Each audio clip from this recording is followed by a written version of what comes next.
નમસ્કાર દર્શક મિત્રો, @ગુજરાતમાં આપણું સ્વાગત છે। ઉત્તરાયણ આવે એટલે ગુજરાત એક જ ક્ષણમાં બદલાઈ જાય। છત પર ચડેલા લોકો, હવામાં લહેરાતી પતંગો, આકાશમાં રંગોની હોડ અને લપેટ લપેટથી ગુંજતું વાતાવરણ। ઉત્તરાયણ એટલે આખું ગુજરાત આકાશ તરફ જોઈ રહ્યું હોય છે। દરેક અગાસીઓ પર, દરેક ગલીઓમાં લપેટ કાપ્યો છે, આ જ બધાની બૂમો સંભળાય, રંગબેરંગી પતંગો અને દોરીઓની સસકાર સંભળાય। આમ જોવા જઈએ ને તો ઉત્તરાયણ એ ગુજરાતની ઓળખ માનવામાં આવે છે।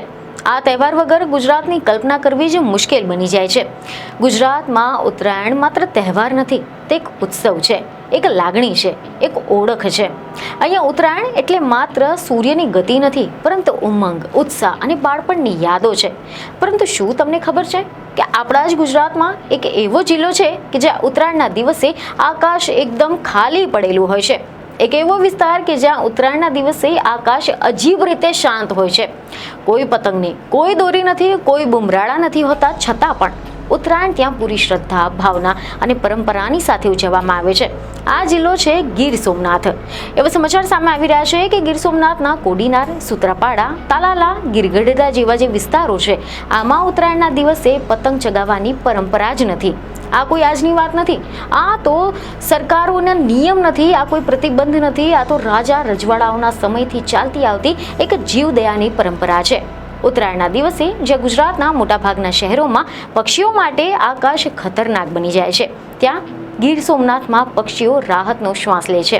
અહીંયા આકાશમાં પતંગો નહીં પરંતુ પક્ષીઓ ઉડે છે, અને એનું કારણ માત્ર એક નહીં પરંતુ અત્યંત છે અને મહત્વપૂર્ણ કારણો છે। પ્રથમ અને સૌથી મહત્વનું કારણ છે પક્ષીઓ। ગીર સોમનાથ જિલ્લો જળ, વન્યજીવનથી સમૃદ્ધ વિસ્તાર છે અને ડિસેમ્બરથી જાન્યુઆરી દરમિયાન અહીંયા દેશ વિદેશથી લાખોની સંખ્યામાં યાયાવર પક્ષીઓ આવતા હોય છે। બરડા, સોડમ, પીપળવા, દરિયાઈ પટ્ટો અને ગીરના આસપાસના જે જળાશયો છે, આમાં આ પક્ષીઓ માટે સુરક્ષિત આશ્રય સ્થાન માનવામાં આવે છે।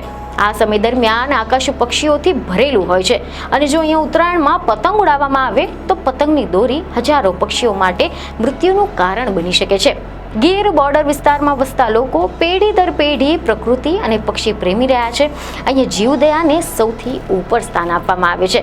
આથી જ અહીંયાના લોકોએ ક્યારે પણ પક્ષીઓના જીવની સામે પતંગનો આનંદ પસંદ નથી કર્યો। બીજું મહત્વપૂર્ણ કારણ છે પવન। ગીર સોમનાથ જિલ્લો દરિયાઈ પટ્ટી પર આવેલી છે, અને ઉત્તરાયણ દરમિયાન અહીંયા પવનની દિશા પતંગ ચગાવવા માટે અનુકૂળ નથી હોતી। અહીંયા શિયાળામાં પવન પૂર્વથી પશ્ચિમ તરફ, અને તે પણ મંદ ગતિએ વહે છે, અને આ પવનમાં પતંગ ઉડતી નથી। ભૂતકાળમાં ઘણા યુવાનોએ પ્રયત્ન પણ કર્યા હતા, પરંતુ પવન સાથ નથી આપતો। અને અહીંયા પણ રસપ્રદ વાત એ છે કે ગીર સોમનાથમાં પતંગ ઉડાવવાનો મહિનો જાન્યુઆરી નથી પરંતુ ભાદરવો છે। જી હા, એવા અહેવાલો છે કે ભાદરવા માસમાં નૈઋત્યમાં મોસમી પવનો પશ્ચિમથી પૂર્વ તરફ વહે છે, અને આ પવન પતંગ માટે સર્વોત્તમ માનવામાં આવે છે। આથી અહીંયા આખો ભાદરવો મહિનો યુવાનો પતંગ ચગાવવાની મજા માણે છે। આ પરંપરાનું એક ઊંડું કારણ પણ છે। ગીર વિસ્તારને લીલીના ઘેર આના તરીકે ઓળખવામાં આવે છે। ભાદરવામાં પાક કાપી લેવાય છે અને અનાજ ખેતરમાં નથી રહેતું, પક્ષીઓને ચણ જમીન પરથી જ મળી જતું હોય છે, પરંતુ ઉત્તરાયણ દરમિયાન શિયાળામાં પાક હજુ ખેતરમાં હોય છે, અને આ સમયે પક્ષીઓ ઊંચી ઉડાન ભરે છે। જો એ દરમિયાન પતંગ ઉડાવવામાં આવે તો પક્ષીઓ ઘાયલ થવાની શક્યતા અનેક ગણી વધી જાય છે। આથી કરીને રાજા રજવાડાના સમયથી અહીંયા ઉત્તરાયણમાં પતંગ ઉડાવવાની પ્રથા જ વિકસી નથી। ગીર સોમનાથમાં ઉત્તરાયણનો અર્થ પતંગ નહીં પરંતુ દાન અને પુણ્ય છે। આ દિવસે લોકો મંદિરમાં અનાજ દાન કરે છે, મમરા, તલના લાડુ, ચીક્કી ધરાવે છે, પક્ષીઓ માટે ચણ નાખે છે, ધૂન અને ભજન ગાય છે, જીવદયાને સ્મરણ થાય છે। અહીંયાના યુવાનોમાં પણ વિશાળ જાગૃતિ જોવા મળે છે। પતંગ ન ઉડાડીને પક્ષીઓનું સંરક્ષણ કરવામાં આવે છે। જ્યારે આખું રાજ્ય, આખું ગુજરાત પતંગોના રંગોથી ભરાયેલું હોય છે, ત્યારે ગીર સોમનાથ સંવેદનાઓથી ઝળહળતું હોય છે। અને આ જિલ્લો આપણને શીખવે છે કે ઉત્તરાયણ ઉજવવા માટે આકાશમાં પતંગ જ જોઈએ એવું નથી હોતું, ક્યારેક ખાલી આકાશમાં સુરક્ષિત રીતે ઉડતા પક્ષીઓ એ જ સાચો ઉત્સવ હોય છે। ગીર સોમનાથની આ પરંપરા માત્ર અનોખી નથી પરંતુ પ્રેરણારૂપ પણ છે। પશુ, પક્ષી, માનવ એકબીજાના દુશ્મન નથી પરંતુ સહવાસી છે।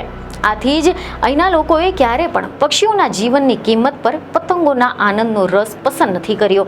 આ જિલ્લો આપણને એક મહત્વની વાત પણ શીખવે છે કે તહેવાર ઉજવવાનો અર્થ એ માત્ર મજા નથી, પરંતુ જવાબદારી પણ છે.